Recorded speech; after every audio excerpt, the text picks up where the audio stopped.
This, dear viewers, is a mini-disc, and when it launched back in 1992 it represented Sony's great hope for home recording and portable audio. Hi there, I'm Gordon, and in this serving of Dinobytes I'll be taking a look at my very own portable mini-disc recorder, the MZ-R50, a classic model for fans of the format. Mini-disc, not to be confused with floppy disks or indeed mini CDs, was designed to be the long overdue replacement for the analog compact cassette, using smaller and more durable media with the quick track access we'd grown to love from CDs. Thanks to Sony's A-track digital audio compression, mini-disc could squeeze a whole CD's worth of music, up to 74 minutes, onto smaller 2.5-inch discs and house them in protective shells so you could throw them straight into a bag or a pocket without worrying about scratches. While you could buy a handful of pre-recorded read-only mini-disc albums, albeit mostly from Sony-owned Columbia artists, the format was designed from day one to be recordable, using rewritable magneto-optical technology from existing computer drives. Now, CDs were also evolving into rewritable versions, but the smaller mini-discs had the potential for even more compact portable units, which would also include buffer memory to provide anti-skip facilities, a feature which did come to portable CD players, but initially only on high-end models. And this is my very own mini-disc Walkman, the MZ-R50, available in silver, orange, or this rather fetching blue.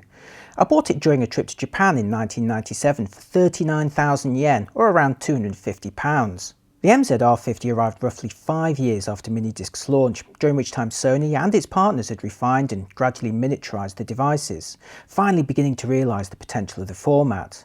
Only the battery technology of the day held back portables from becoming barely larger than the disc itself, something that was actually achieved a few years later. That said, in 1997 the R50 was the world's thinnest portable recorder, and even today remains satisfyingly compact, slipping into most pockets and sporting excellent build quality. The R50 was powered by a LiP8 lithium-ion battery rated at 750 mAh and good for around 7 hours of playback or 4 hours of recording. You could alternatively screw on a supplied case that fitted on the side here that took 2 AA batteries and provided up to 12 hours of playback. The LiP8 charges internally using a 6V DC power supply, but mine was long lost, so I ordered a new multi-voltage adapter with a variety of connectors, and luckily one of them fitted. Unfortunately though, my original battery refused to accept any charge, but the R50 would power up under mains power, so I'll use that for my demo here, and if I decide to go portable in the future, replacement batteries are still available. A chunky slider unlocks the disc loading tray, which you lift up a little more to access or insert a disc before pushing down on the lid. A collection of buttons provide transport controls, including a neat jog dial that lets you quickly select a track before pushing in to confirm. The R50 may be a portable, but it's not short of connectivity. There's a 3.5mm microphone input, a line input that can accept either analog or digital signals, the latter using optical SPDIF, and there's a line output too for connecting to an amplifier or indeed another recorder, but there's no digital output. Round the corner is a 3.5mm headphone jack with a connector alongside that supports a supplied wired stick controller. This thin tube, a little longer than a AA battery and including a clothing clip, provides volume and full transport controls along with a neat display which shows track information. While the remote connector is proprietary, it does at least feature a standard headphone output, so you can connect any set of earphones to it. Good job, as I've lost the originals. While playing a disc, the display on the unit itself shows the track number, time elapsed or remaining, and a bar along the top that indicates your position on the disc. The R50 included a generous 16 megabits of DRAM to provide a 40-second buffer against shakes, not enough for constant jogging, but plenty for most situations. When recording from a digital input, like a CD, track numbers are automatically transferred too, while for analog recordings you can insert or delete your own track markers, as well as rearranging their order, or even adding titles to each track if desired. And like CDs, the access is almost instant, a huge benefit over winding tape formats. It's also possible to double the recording time on this model from 74 to 148 minutes by setting the unit to mono.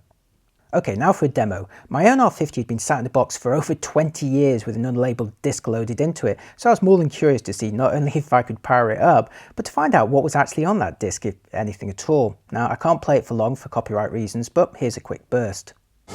Welcome to this special edition Essential Selection, then the review of 1998. Yep, it's a recording of Pete Tong's Essential Selection, a dance music show broadcast every Friday night on BBC Radio 1, but from the year that I bought the recorder. The quality here sounds a little bit rough, but it was actually limited by my radio reception at the time. Now, as an aspiring hobbyist DJ at that time, I used to listen to Pete Tong religiously, but Friday night in the 90s for me meant heading to the pub with my colleagues from Personal Computer World magazine, so I'd record the show at home. Prior to MiniDisc, I'd use my Sony DAT recorder set to long play to record as much of the show as possible, but in both cases I used a tiny portable Sony radio as the source. Today it seems quaint to talk about recording anything, since radio shows, TV shows and just about any music track we can think of is available to stream instantly online. But back then there was no streaming. Most homes only had basic dial-up internet, if any access at all, so if you wanted to listen to a radio show after it was broadcast, you needed to record it. If you were a fan of creating mixtapes, as I was, you could do the same on MiniDisc, while also exploiting the ability to rearrange or delete tracks and add new ones, although again the concept today versus a streaming playlist sounds very old-fashioned. MiniDisc was also popular for recording voice and interviews, and for a while became a common tool of radio journalists. Indeed, today you'll often find pro models at auctions of old broadcast studios. Now, I'd not actually tried recording myself on this particular machine until making this video, but after connecting my Rode wired lav to the mic input and reducing the sensitivity on the rear, I ended up recording the entire voiceover for this video onto MiniDisc. Yep, you've been listening to a MiniDisc this whole time, although in order to get the audio into my computer, I did have to take the analog line output into an SD sound recorder. Side note, a later evolution of MiniDisc actually allowed you to copy computer data to and from it over a serial connection, with MD data disks storing around 140 megabytes, and later high MD versions employing 1 gigabyte disks, although that was effectively a new format. MiniDisc was certainly an impressive system which enjoyed success in Japan and Europe, but less so in the US, where Philips' rival digital compact cassette was being pushed harder by retailers. Both, however, continued to face strong opposition from the recording industry, concerned by the prospect of high-quality copying, even though the 5:1 compression of Sony's A-Track meant that MiniDisc was more like MP3 than original Redbook CD. The real killer of both formats, though, was the rise of portable MP3 players around the turn of the millennium, employing solid-state memory or tiny hard disks. Diamond Trio was one of the first to market in 1998, but once Apple launched the iPod in 2001 with 5 or 10 gigabytes of storage, it was game over for removable tape or cartridge systems. After all, why carry a bunch of tapes or discs around with you when a single small unit could store your entire music collection? Over 2 decades later, even the concept of a portable using a spinning hard disk sounds quaint. As with so many dedicated devices of the past, modern smartphones effectively killed the market for portable audio players. Some still exist for specialist markets, such as tiny, rugged models for sports or as pro field recorders, but the fact is today most of us listen to most of our music on our phones, streamed from the internet, and the closest any of us gets to home recording is to assemble a playlist. In one respect, the recording industry got what it wanted, as hardly anyone now copies music at home.